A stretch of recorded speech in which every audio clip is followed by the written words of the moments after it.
E hoje nós estaremos na 10ª casa onde Jesus entrou e vamos tirar algumas lições desta casa. Eu convido vocês a abrir a Bíblia Sagrada. Mateus, no capítulo de número 27. Eu quero ler apenas um versículo. Mateus, capítulo 27.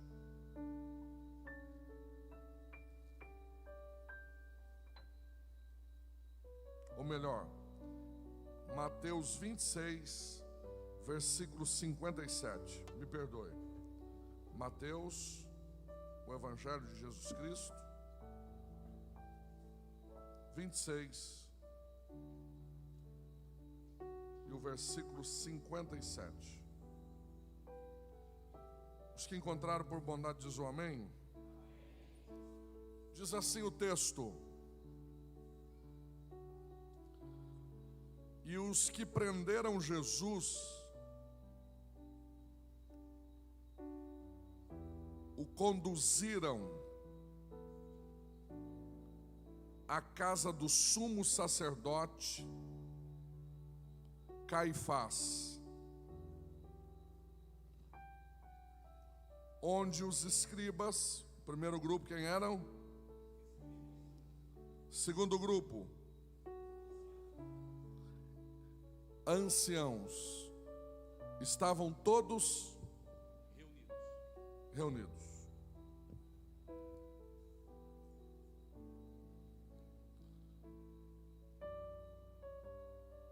Existia 3 poderes na época de Jesus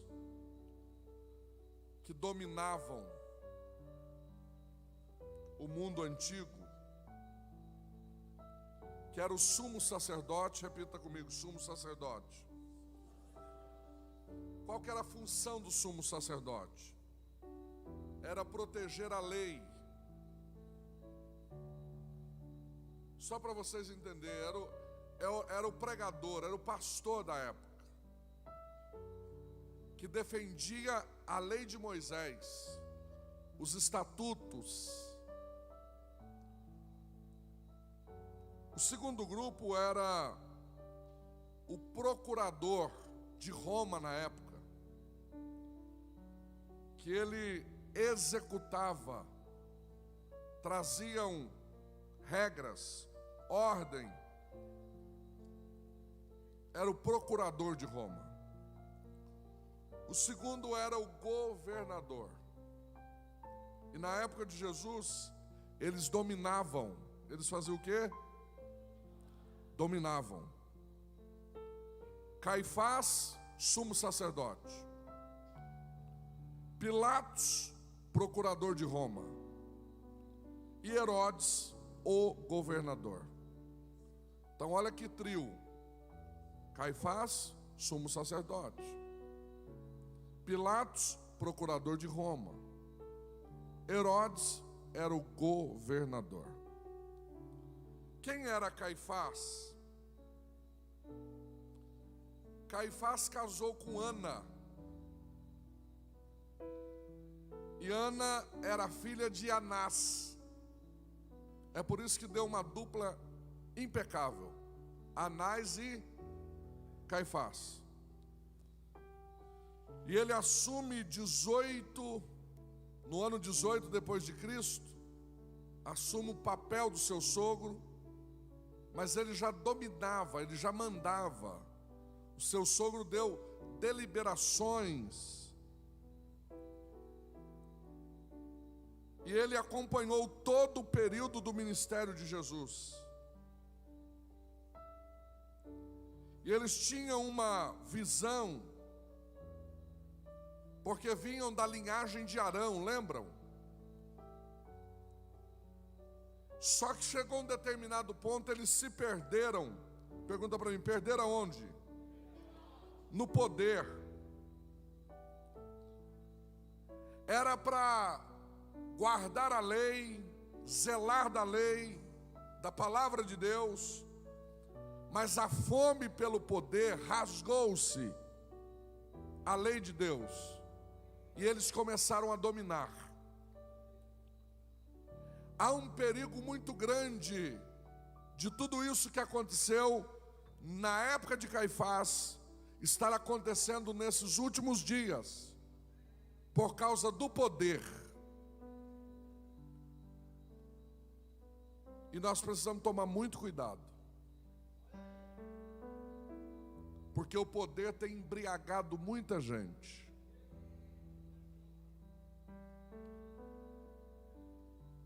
Só que dentro dessa pauta que eu acabei de dizer para vocês, sobre estas 3 plataformas que gerenciava, que dominavam, que dava as leis, que editava regras, existia um grupo também, que eram influenciadores. Pergunta quem era? Eram os anciãos, eram os velhinhos da igreja. E esses homens, olha o subtítulo do texto que a gente leu, não sei se está na tua Bíblia. Tem um subtítulo aí no versículo 57. O que está escrito? Jesus diante do tribunal. Tem outra tradução que diz Jesus diante do sinédrio. O que era um sinédrio? Pergunta para mim, o que era? Eu preciso contar essa história para vocês tirar muitas dúvidas aqui. Prometo que em 10 minutos eu conto. Vocês estão comigo? Digo amém. Jesus deixa bem claro, e o escritor deixa bem posicionado, que Jesus está diante do sinédrio, ou sinedril. Era a respeito de 70 anciãos, os mais de idade da igreja, que fazia parte da diretoria da igreja. Eles organizavam, e por causa da política, eles começaram a apoiar Caifás, começaram a apoiar o governador, que era o Herodes da época, começou a apoiar Pilatos, e eles não estavam mais assegurados na lei de Deus, estavam assegurados na lei dos homens. O dinheiro comprou eles. Mas como foi que aconteceu isso? Eu preciso que você volte comigo, lá em Levítico. Onde que é para voltar? Deus dá uma ordem para o seu povo através de Moisés. Deus falou para o seu povo assim: olha, Moisés, escreve para o povo que o povo vai estar reunidos, e eu vou habitar no meio desse povo, mas tem que ter regras, tem que ter ordem. Eu fico imaginando, irmãos,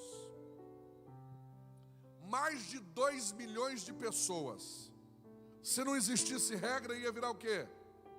Uma bagunça, uma desordem. Mas Deus é um Deus organizado. Deus é um Deus que coloca as coisas em ordem. E é tão verdade isso, que Deus não esqueceu de nenhum detalhe. Vocês acreditam que até para defecar, Deus colocou ordem? Já imaginou 2 milhões de pessoas fazendo o número 2? Acabando de comer o maná, um olhando para o outro e diz: está na hora. Já imaginou que bagunça que viraria? Mas Deus é organizado. Ele é tão organizado que Ele divide as tribos e diz: olha, cada tribo vai ter um chefe. E esse chefe vai andar com a pazinha na cintura. Vocês nunca viram isso? Está lá no Pentateuco. E aí, quando alguém defecar, não vai ficar exposto, senão vai vir micróbios, infecções. Vocês vão ter que pegar essa pazinha e enterrar. Olha como Deus é organizado, é ordeiro. E vocês acreditam que uma tribo falou assim: não, eu estou passando aqui hoje, eu nem sei mais se eu vou voltar aqui, eu nem sei se vai mais passar gente aqui, e começou a fazer o número 2 de qualquer jeito. Sabe o que Deus fez? Pergunta: o que Deus fez? Deus permitiu a lepra. Foi aí que surgiu a lepra. Porque aí as fezes entrou em estado de decomposição, começou a gerar micróbios, e a lepra veio daí. Desobediência do homem. Mas aqui eu fecho um parênteses, aqui é para outra hora. Eu quero mostrar para vocês que Deus é um Deus organizado. Aí Moisés olha assim e diz assim: pode falar, Deus, que tudo que o Senhor falar, eu oriento o povo. Aí ele falou: olha, é o seguinte, o povo vai pecar. Eu conheço, são filhos de quem que é filho? De Adão. E qual foi o maior pecador? Foi Adão, ele que trouxe o pecado para a humanidade. Então, vocês vão ter que ter ordem. Vocês vão ter que fazer o seguinte: vão ter que se reunir. E uma vez por ano, vocês vão ter que oferecer um sacrifício para mim, perdoando ou pedindo perdão dos seus pecados. Combinado? Combinado. Mas como vai ser? Vai ser o seguinte: você vai pegar um novilho, vai trazer esse novilho até o templo, vai sangrar o novilho, o sacerdote vai deixar o sangue escorrer na pedra, que era um altar, vai ter um braseiro debaixo da pedra. Quem está entendendo, diga amém. E conforme o sangue no novilho cair no braseiro, a fumaça vai subir. E eu, Moisés, vou estar lá no céu, com as minhas narinas abertas, vou respirar aquela fumaça, e aí aquela oferta de sacrifício vai perdoar o pecado daquela casa. Aí Moisés diz assim: Senhor, mas e se a família não tiver condição de ter um novilho? Ela vai pegar um cabrito, vai entregar o cabrito para o sacerdote também vai sangrar o cabrito, mas tem que ser puro, tem que ser sem mancha, não pode ser zaroio, defeito na vista, porque eu não aceito qualquer coisa, eu aceito pureza. E o cabrito também vai escorrer o sangue, o braseiro também vai queimar o sangue do cabrito, a fumaça também vai subir, e eu vou perdoar o pecado daquela família que não teve condição de comprar um novilho, mas entregou um cabrito para mim. Aí Moisés fala assim: Senhor, e se a família não tiver condição nem de comprar o cabrito nem o novilho? Vai caçar um casal de pássaro, de pombo, vai chegar diante do sacerdote, entregar aqueles 2 pombos para o sacerdote, ele vai ralar, vai sacrificar aquele pombo, aquele pássaro na pedra, o sangue também vai cair, escorrer no braseiro, a fumaça vai subir, e eu também vou perdoar o pecado daquela família pobre, que não teve condição de comprar o cabrito, não teve condição de levar o novilho, mas não entrou de mão vazia na minha presença, entregou um casal de pássaro para mim. Quem entendeu até aqui? Moisés diz assim: Senhor, tem um detalhe, tem umas viúvas pobres no meio do povo, não tem condição nem de caçar os pássaros. O que elas vão fazer para perdoar o pecado delas? Pega uma efa de farinha, porque toda casa de viúva tem que ter pelo menos farinha. Pega uma efa de farinha. O que é uma efa de farinha? Uma mãozada de farinha. Leva aquela mãozada de farinha até o sacerdote. Quando o braseiro tiver vermelho de brasa, de fogo, vai jogar aquela farinha em cima do braseiro. A fumaça também vai subir. E eu também vou receber a oferta e o sacrifício da viúva pobre, porque eu vim receber sacrifícios de adoração. Aleluia. Quem entendeu até aqui? Ficou fácil. Camarada pecou, levava o novilho uma vez por ano, perdão de pecado por 1 ano, está isento. Não tinha o novilho, levava o cabrito, levou o cabrito, perdão de pecado 1 ano. Não tinha o novilho nem o cabrito, levava o passarinho, não tem problema, isenção de pecado por 1 ano. Era a santa ceia deles. Era muito mais fácil lá do que agora, não era? Sim ou não? O que vocês acham? Sim ou não? Não era. Pergunta por que não era. Porque vocês não sabem como que era entregue esse cordeiro, e este cabrito, e esses pássaros.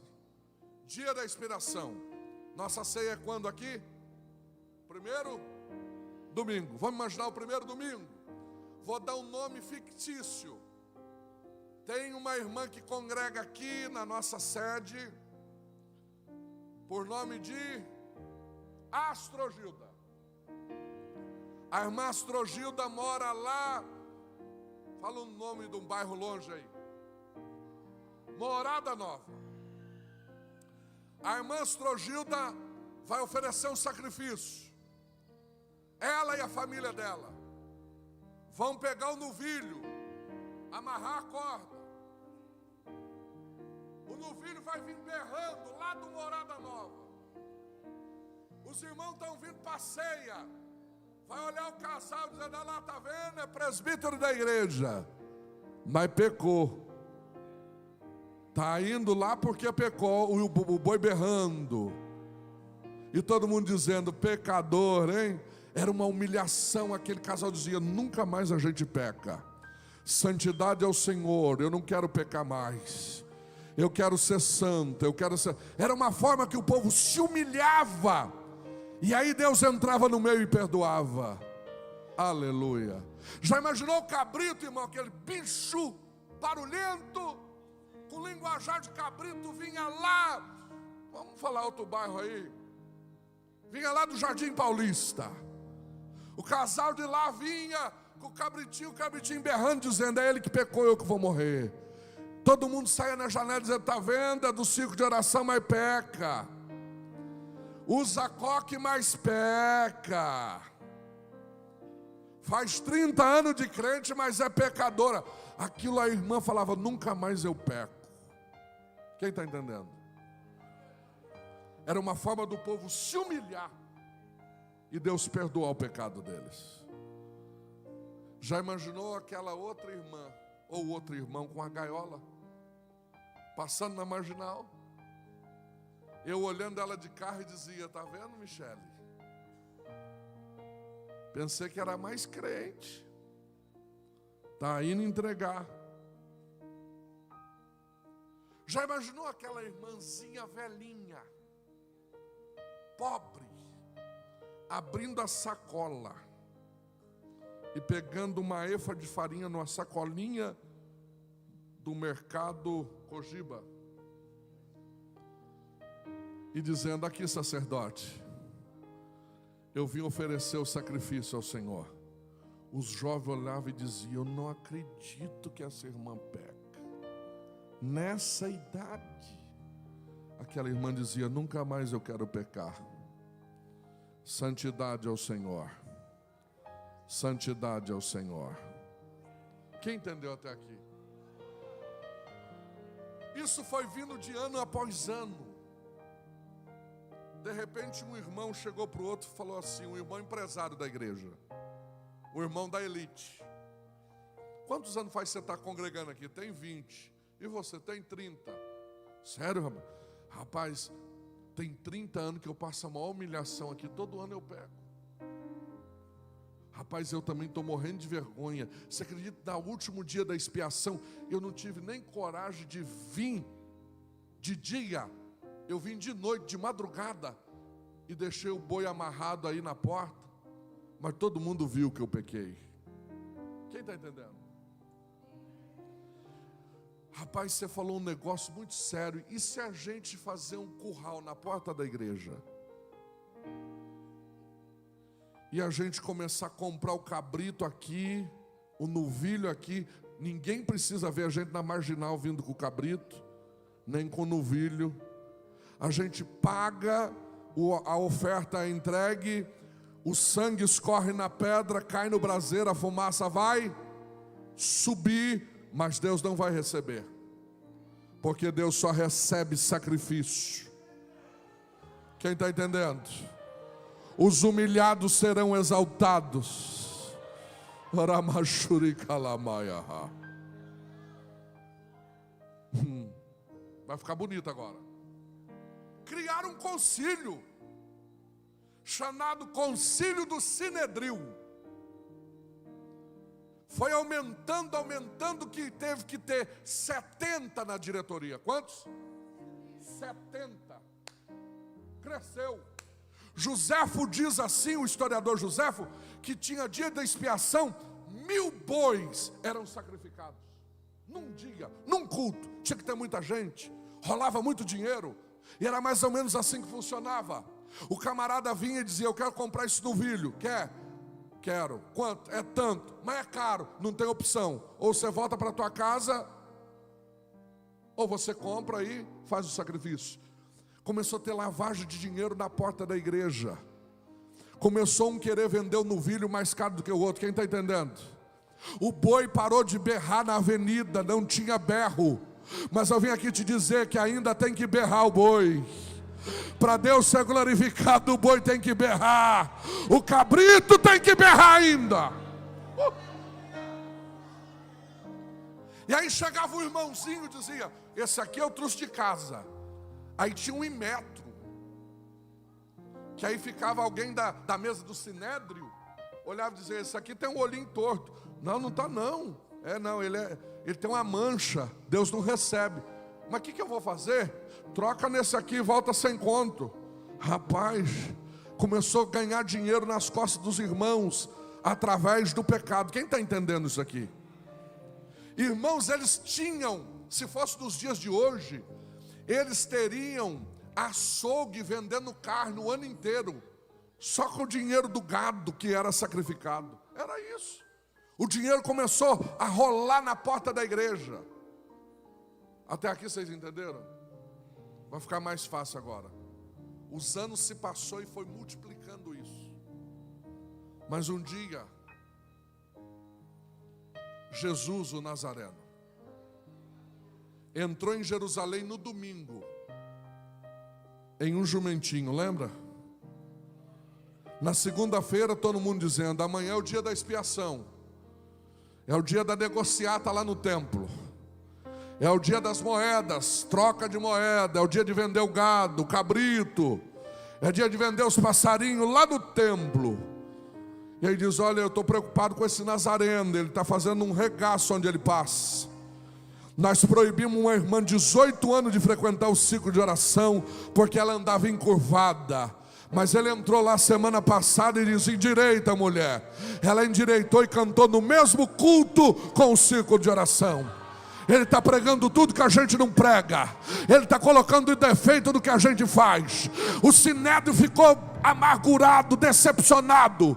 Olha, esses dias atrás ele deu carta para uma mulher que estava contaminada, e só um toque que ela deu na veste dele, ela foi purificada. E a gente foi fazer o exame, ela estava curada daquele mal. A gente teve que fazer outra carta para ela entrar na sociedade. Tem alguma coisa errada acontecendo. Mas aí deixa eu pensar que a minha mente é fértil. Um olha e diz assim: amanhã ele não vem aqui não. Hoje ele entrou em Jerusalém, vocês não viram a festa que fizeram com ele? Teve banquete, teve churrasco na casa dos publicanos. Ele vai estar cansado de dar autógrafo.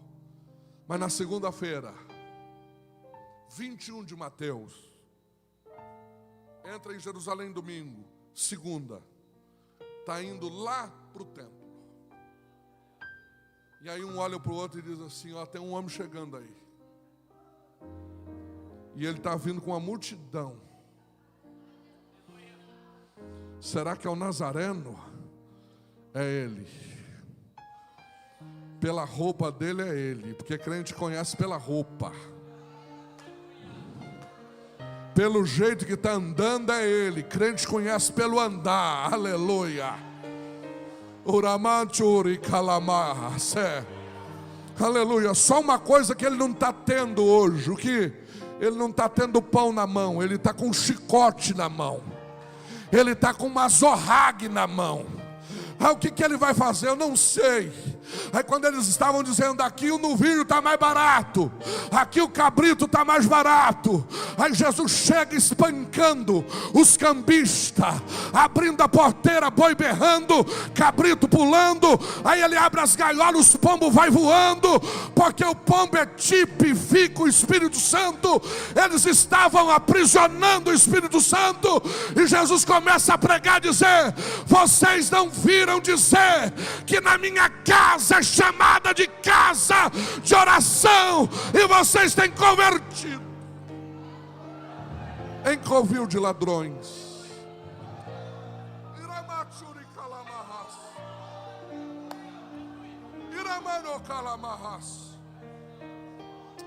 E aí ele começa a organizar a casa.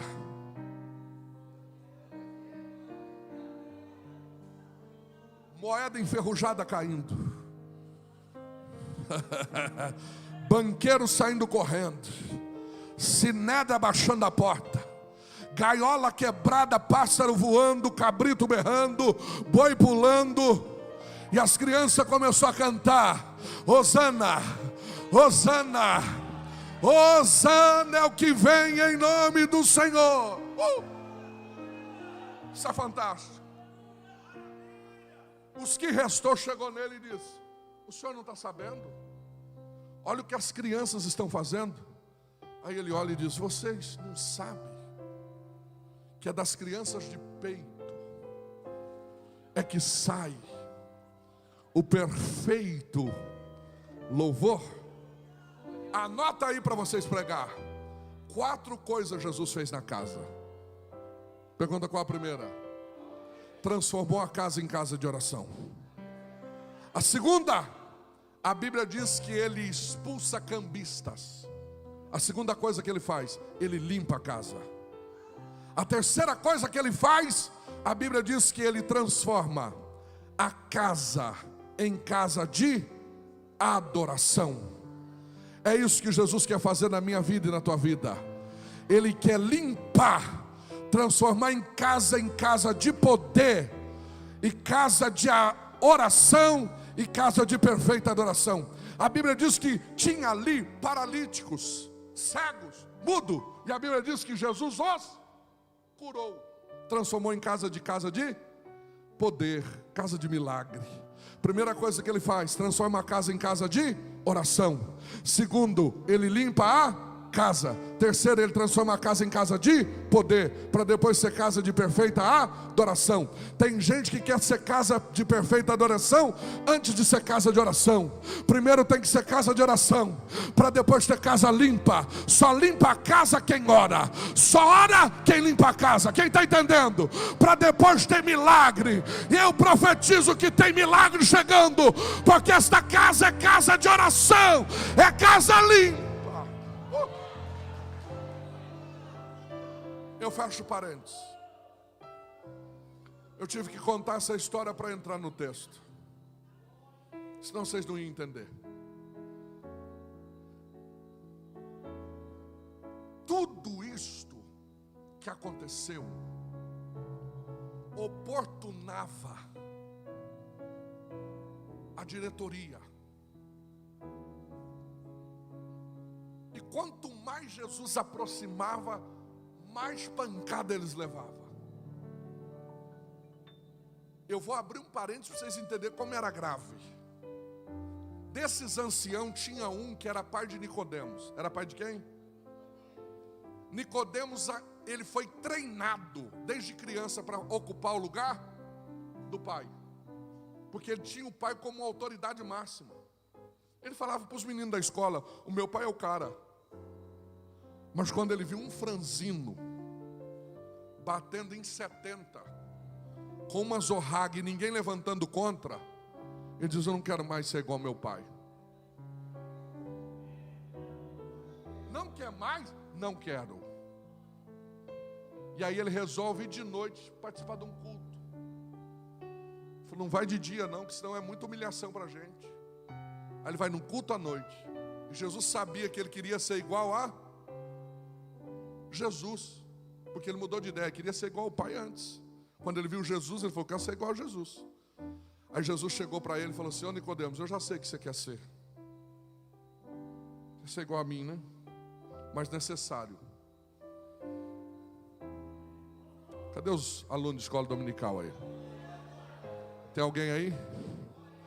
Há uma necessidade de você nascer de novo. Porque a casa que você nasceu te ensinaram tudo errado. Ah, dá um glória a Deus aí, vai. Fecha parênteses. As reclamações vinham, Caifás, esse Jesus está arrebentando. Caifás olha para o sogro Anás e diz assim: vocês não sabem o que está acontecendo. Nós vamos ter que parrar esse homem. Ele já fechou o nosso açougue. Então esse negócio de vender pastel em porta de igreja, irmão, pode continuar vendendo, não é pecado não. Curso de doutrina, eu já vou dar essa doutrina. Porque tem irmã que diz: está virando comércio na porta da igreja. Você entendeu por causa do comércio? É outra dimensão. Vai ler a Bíblia, minha senhora. Pode continuar vendendo Coca-Cola, pastel. Daí não é problema nenhum. O problema é a cultura da época. E você não interpreta a Bíblia, e é por isso que você está aqui hoje e eu quero te ensinar. Tem alguém aí? Eu fecho o parênteses e volto aqui. Ai, meu Deus do céu. Sinédrio reúne a mesa, chama Caifás, Anás, e diz assim: o senhor está acabando com todo mundo. Eu perdi o meu emprego. Olha que há anos a gente vem mantendo a mesa do Sinédrio, e ele chegou antes espancando todo mundo. A gente perdeu a autoridade. O que a gente faz com ele? Olha o que o Caifás fala, porque o Caifás era o escrivão da época. E você não sabe o que aconteceu. Parece que ele fez de pirraça. O que? Semana passada, lembra aqueles 10 leprosos que moravam lá no bairro tal? Lembro. Ele passou lá no bairro com um toque só dele, curou os 10. E você não sabe o que ele falou para todo mundo ouvir? Vai lá e mostra para o sacerdote. Quando cheguei no escritório de manhã, tinha 10 caras. Eu falei: vocês não é o leproso? Não, respeita, ex-leproso. E a gente veio aqui porque quer uma carta que a gente não é leproso mais. Um toque de Jesus mudou a nossa história. Vocês acreditam que nunca aconteceu isso? Eu tive que assinar 10 cartas no dia dizendo: você está livre, você está livre, você está livre, você está livre, você está livre, você está livre, você está livre, você está livre. E aí o que a gente faz? Aí um levanta e diz assim: vamos fazer o seguinte, tem um cara deles lá que tem acesso, e é o tesoureiro. Porque o diabo sempre vai querer usar alguém que não seja eu. E eu acho que ele vende. E se a gente fazer de tudo para ele chegar aqui no centro de Jerusalém, perto do pátio da minha casa, a gente nem precisa levar ele lá para a cadeia, para não dar ibope. A gente traz ele para a nossa casa e a gente acerta as contas aqui. E aí vai atrás de Judas. Judas recebe a proposta, vende Jesus por 30 moedas. 30 moedas, sabe o que equivalia a um dia de trabalho? Zacarias falou que 30 moedas era o pagamento de um cuidador de ovelha.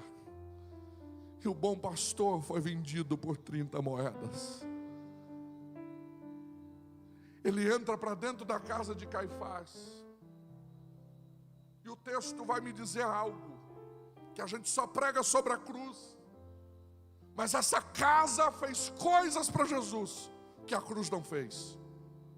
Muita humilhação. Eles lavaram a roupa.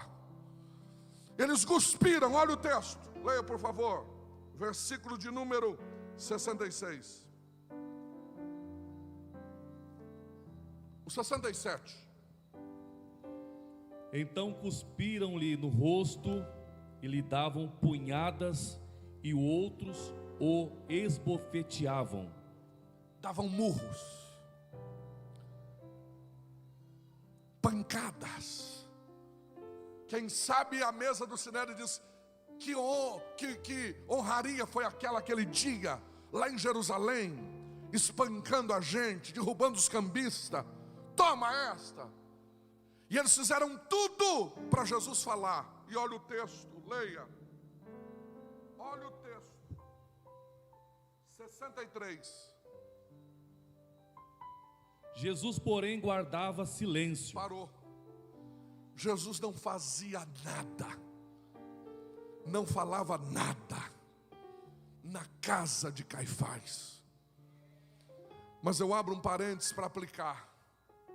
Não é porque Deus não está falando que Ele não está trabalhando.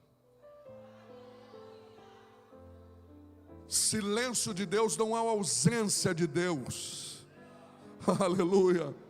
Quem sabe eu estou pregando para você que entrou aqui dizendo: Deus, fala comigo, parece que o Senhor me abandonou, parece que o Senhor está deixando em silêncio. Ei, Deus não está falando porque não é hora, mas na hora certa, descansa, Ele vai quebrar o silêncio. Caifás o humilha, Sinédrio guspe, maltrata, esbofeteia. Eles estavam esperando este sinal. É bem verdade que vocês lembram que quando ele ressuscita Lázaro, isso era uma provocação para eles, porque eles eram sumo sacerdote, considerado como homens de Deus, mas não tinha sinais. Jesus era ou não, ele é o sacerdote perfeito, e ele tem sinais, prodígios e maravilhas. Jesus vem,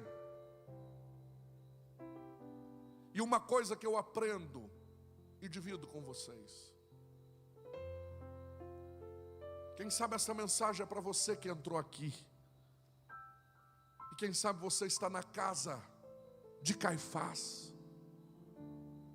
A humilhação bateu lá, levantou uma cunhada contra, um tio contra, não sei, ou um próprio familiar próximo, e você diz: eu não sei, dá vontade de xingar, dá vontade de gritar. Aprenda com Jesus, fica em silêncio. E a primeira lição que eu aprendo com Jesus, pergunta qual é? Deus vai te dar poder nesta noite para suportar. O diabo está querendo que você bate de frente. O diabo está dizendo: lutou contigo, vai de frente. Deus esta noite está dizendo: você tem o Espírito Santo na tua vida. Deus vai te dar graça para suportar. É suportar. Você vai conseguir, você vai chegar lá. Não precisa gritar, Deus está te vendo. Glória.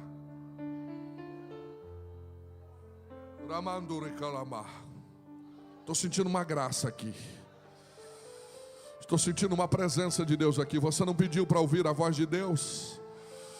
Tem hora que dá vontade de abrir o punho, não dá? Tem hora que dá vontade de trabalhar com os braços, não dá?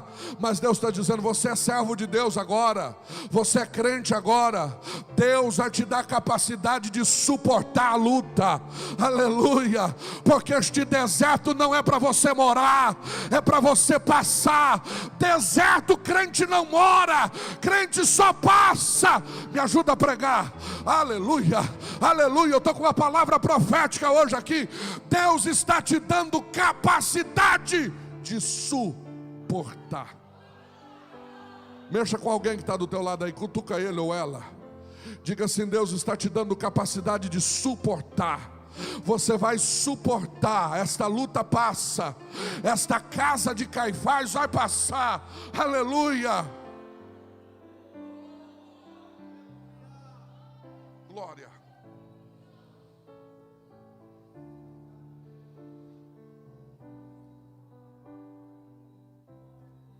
Sabe o que Jesus faz naquela casa? Sabe o que Jesus manifesta naquela casa? Na casa que cuspiram, na casa que esbofetearam. Era para Jesus, se fosse eu, levantar um dedo e falar: todos fulminados. Mataria todos, sim ou não? Alguns teólogos acreditam que tinha aproximadamente 100 pessoas dentro da casa de Caifás, vendo tudo, ouvindo tudo. Mas Jesus os ama. Jesus mostra o lado do amor. É isso que eu não entendo de Jesus e nunca vou entender. Jesus começa a amar Caifás.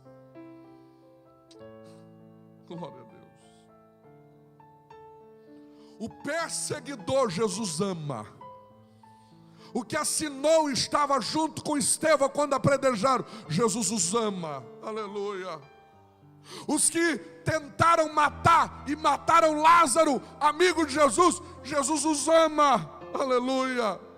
Aqueles que criaram um documento e prenderam Pedro, foi Caifás e João. Quando levantou o paralítico na porta do templo, Jesus os amou. Este é o segundo milagre que Deus vai fazer. É colocar amor na tua vida, mas não só nos teus lábios, no coração. Aleluia. Aquele que tiver fome você vai dar de comer agora, mas é porque ele é teu inimigo. Mas Deus está te dando a capacidade, em segundo lugar, de amar. Quem acredita que Deus está dando a capacidade de amar? Põe a mão no ombro desta irmã e desse irmão e diga assim: Deus está te dando a capacidade de amar.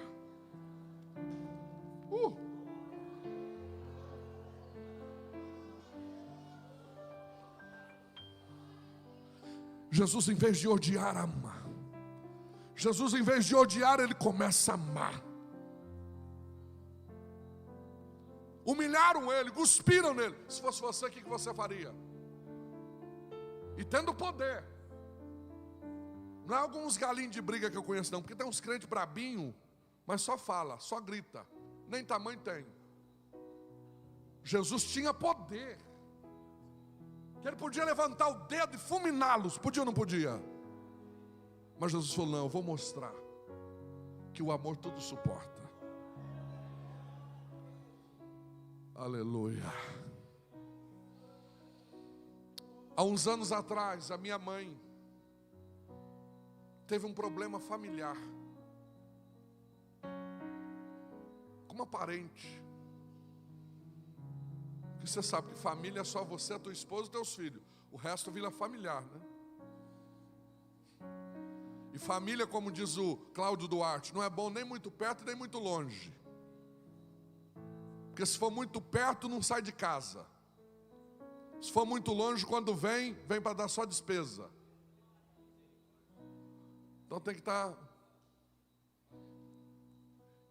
E esse familiar da minha mãe pegou um ódio dela, porque minha mãe se tornou uma serva de Deus.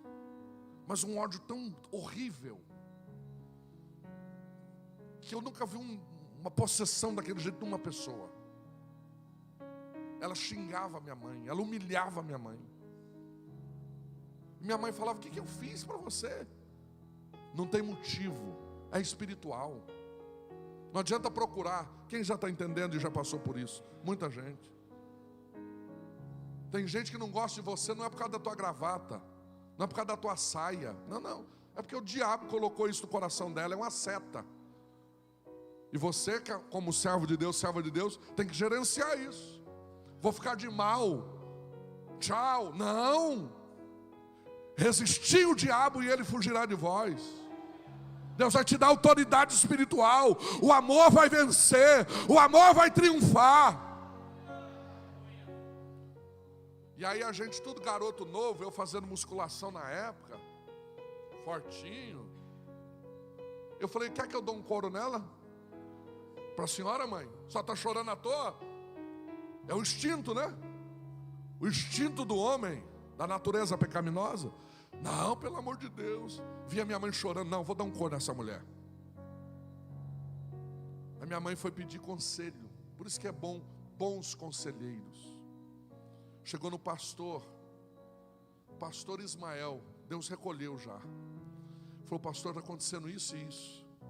E para complicar a situação, o senhor não sabe o que aconteceu. O quê? Ela mandou uma carta para mim. E nessa carta ela escreveu todo tipo de palavrão. E para piorar, você não sabe o que ela fez. Sujou de merda. Colocou no correio.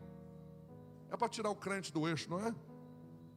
O que eu faço? O pastor falou: tá fácil. Ela fez tudo isso, eu não acredito. Fez. Você vai comprar o melhor envelope na papelaria. Vai pegar um cartão do mais bonito, daquele que toca musiquinha, sabe? Vai escrever poemas lindos numa carta. Vai pegar o melhor perfume que a irmã tem, irmã Neuzinha. Mas bota perfume na carta. Bota perfume dentro deste cartão. Põe no endereço dela. Porque a irmã vai tirar uma lição aqui grande. Cada um dá o que tem. Esta noite Deus te trouxe aqui para te dizer: não pague com a mesma moeda. Deus te deu amor, você vai pagar é com amor. Quem está entendendo? Na casa de Caifás, Jesus podia fulminá-los, mas Jesus disse: Pai, perdoa eles, porque eles não sabem o que fazem. Quem está entendendo a palavra? Eu encerro agora. Eu encerro essa terceira lição ouvindo o conselho de Jesus. O que Jesus passou é fácil? Quero saber, o que Jesus passou é fácil? É fácil gerenciar isso? Cuspido, maltratado, humilhado? Então pergunta para mim: como que eu faço, pastor? Vamos aprender com Jesus o que a gente deve fazer quando acontecer algo nesta magnitude. Quando você estiver em desvantagem, quando você diz: eu não estou entendendo por que eles estão fazendo isso comigo. Olha o que Jesus fez. Isso aqui é fantástico. Obrigado, irmã Michele, que essa aqui foi dela. Vou dar honra para ela. Olha o versículo. Leia, por favor. Primeiro, 63, a primeira parte.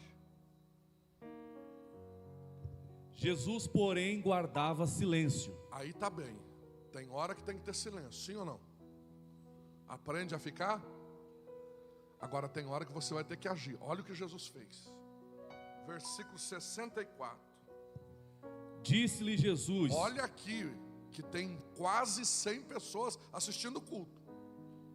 Olha o que Jesus vai falar. Disse-lhe Jesus: tu o disseste.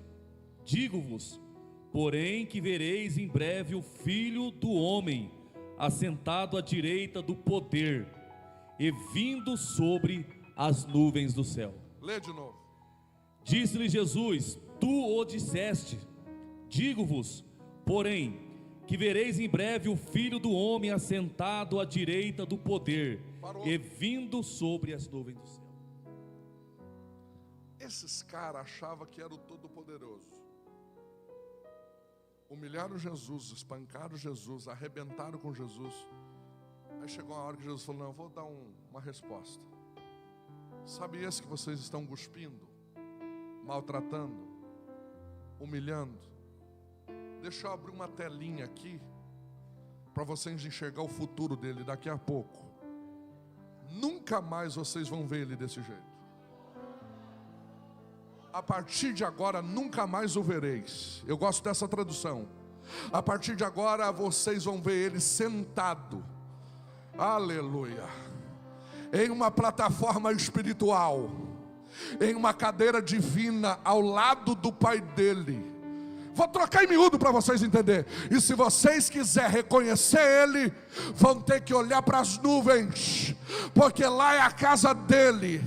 Aqui vocês estão me humilhando, aqui vocês estão tentando tirar eu do sério, mas daqui a pouco o céu é logo ali, o céu é logo ali. Quem está entendendo? Mas eu não dei o conselho ainda. Dá o conselho para a igreja aí, André, vai falando. Vai falando aí. Jesus criou outra plataforma. Ele está humilhado. Todo mundo assistindo ele. Mas ele me dá uma chance de aprender uma baita lição.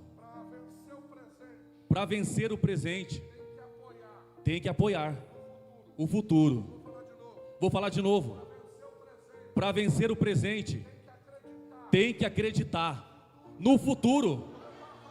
Eu vou parafrasear.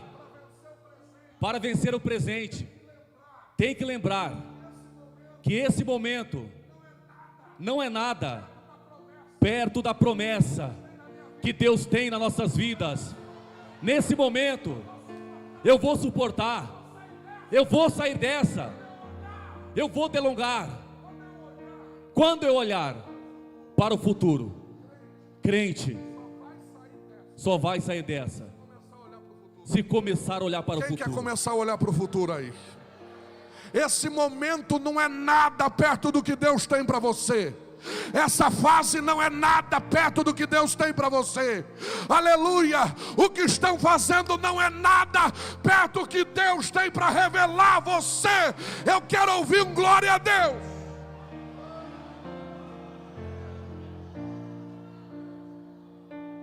Bota na tela aí, André, leia por favor.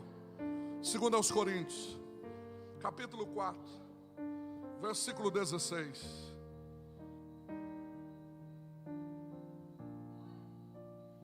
Segundo aos Coríntios 4, verso 16.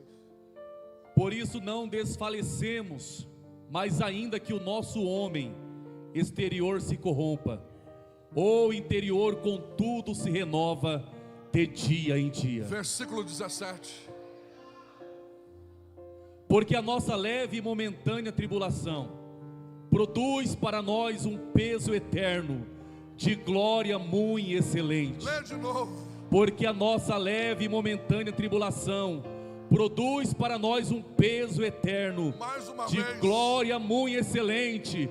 Porque a nossa leve e momentânea tribulação, essa luta passa, produz para nós um peso essa eterno dor passa, de glória muito esta excelente. perseguição passa. Aleluia. Aleluia. Não desista. Não desista. Quem está recebendo a palavra, quem está recebendo a palavra, tudo isso é passageiro. Fica em pé.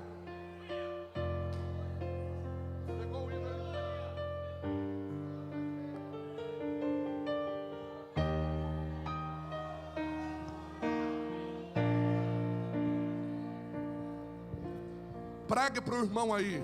Não esqueça essa frase. Esqueça o que eu preguei. Pode esquecer, mas não esqueça isso. Diga assim para ele ou para ela. Se der para pegar na mão, pegue. Estou com saudade disso. Diga assim: a tua visão do futuro suporta a tua dor do presente. Vou falar de novo. Obrigado, irmã Michele. A tua visão do futuro suporta a dor do presente. Jesus fica em silêncio não é porque ele era bom. Jesus fica em silêncio não é porque ele era mais um. Ele era homem, 100% homem, mas ele estava olhando para o futuro e dizendo: eu tenho que suportar, eu tenho que suportar, eu tenho que suportar, eu tenho que suportar. Na casa de Caifás, você vai ver que vale a pena suportar, vale a pena suportar. Pode adorar, pode adorar. Eu estou sentindo uma graça aqui, eu estou sentindo uma graça.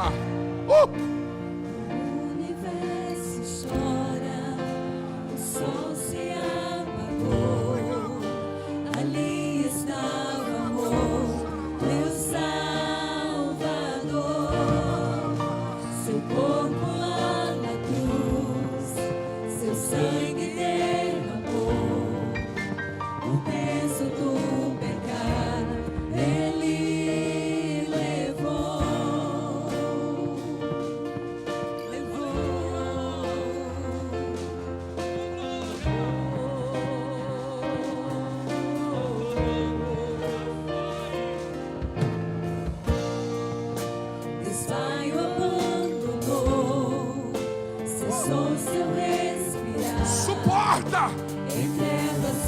Está doendo, mas passa. Te feriram, mas passa. Cuspiram no teu rosto, mas passa. Te humilharam, mas passa. Te esbofetearam, mas passa.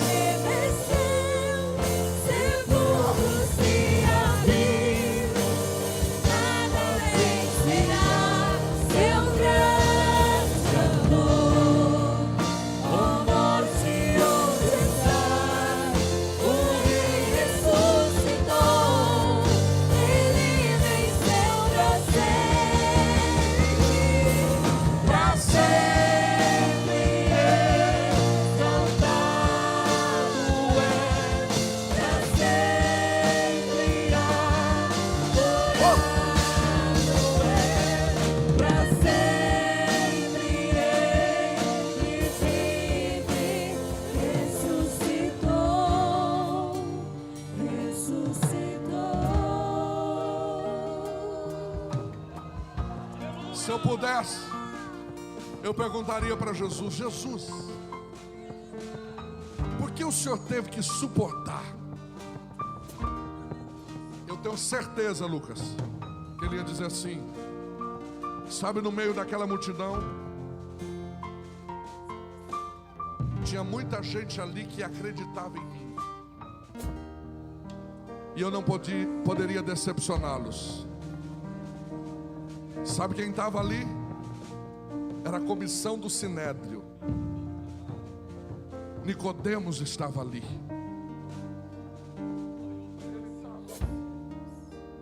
E ele foi num culto comigo.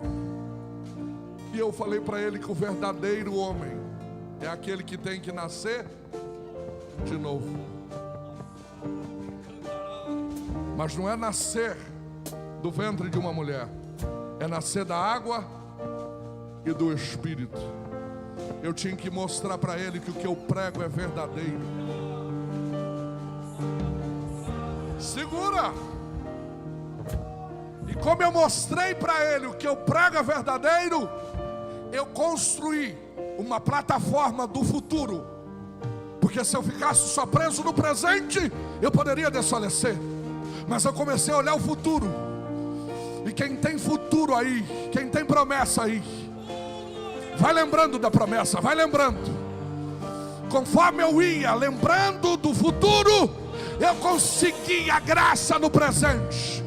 E conforme eu fui criando resistência no presente, eu fui gerando discípulo. Eu fui gerando discípulo. Cereja do bolo, tem alguém aí? Vocês acreditam que depois desse episódio eu tive que ir para a cruz? Vocês acreditam que depois desse episódio não teve mais nenhum discípulo comigo? Mas como eu gerei um discípulo dentro da casa de Caifás, vocês não estão entendendo. Não tinha ninguém para me socorrer. Não tinha ninguém para cuidar do meu corpo. Não tinha ninguém. Os discípulos foram embora, foram pescar. Minha mãe foi embora, ficou até o período da cruz. Mas quando eu estava no chão, desfigurado, morto, sabe quem foi colocar o linho em mim? Foi o Nicodemos que me assistiu, eu amando. Aleluia. Você é aquilo que você prega. Você é aquilo que você prega. Não adianta cantar bonito aqui e maldizer lá fora. Tem que cantar lá e cantar aqui. Tem que ser crente lá e ser crente aqui. Quem está entendendo? Eu fiz um discípulo novo. E o nome dele é Nicodemos. Ele cuidou do meu corpo. Ele cuidou das especiarias. Ele colocou o linho fino. Porque todas as vezes que a gente substitui o ódio pelo amor, a gente toca em gente, a gente toca em pessoas. Deus está levantando uma geração de crentes aqui, cheia de amor. Quem está crendo, levanta a mão. Quem está crendo, levanta a mão. Quem está crendo, levanta a mão. Deus está multiplicando o amor. Deus está multiplicando o amor. Deus está multiplicando o amor.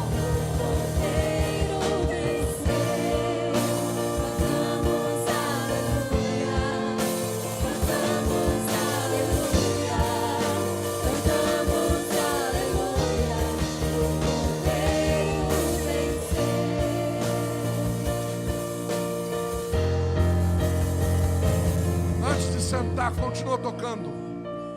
Sai do teu lugar aí. Sai daqui da nave também, ou melhor, da tribuna. Aleluia. Abraça alguém aí e diga assim: ao invés de odiar, é melhor amar.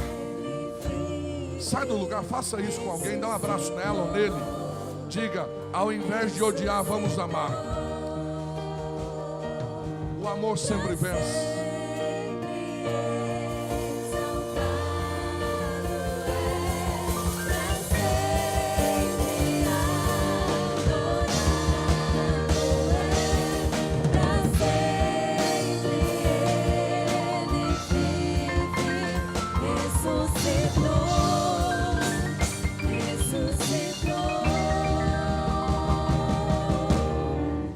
Obrigado, Jesus. Gratos somos. Toma o teu assento por um instante.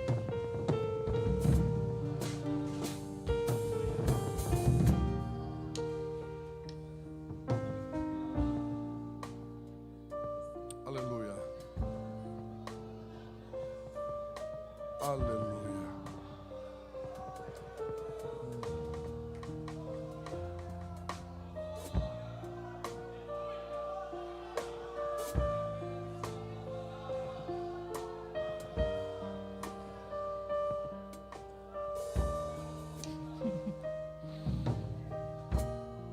Obrigado, Jesus.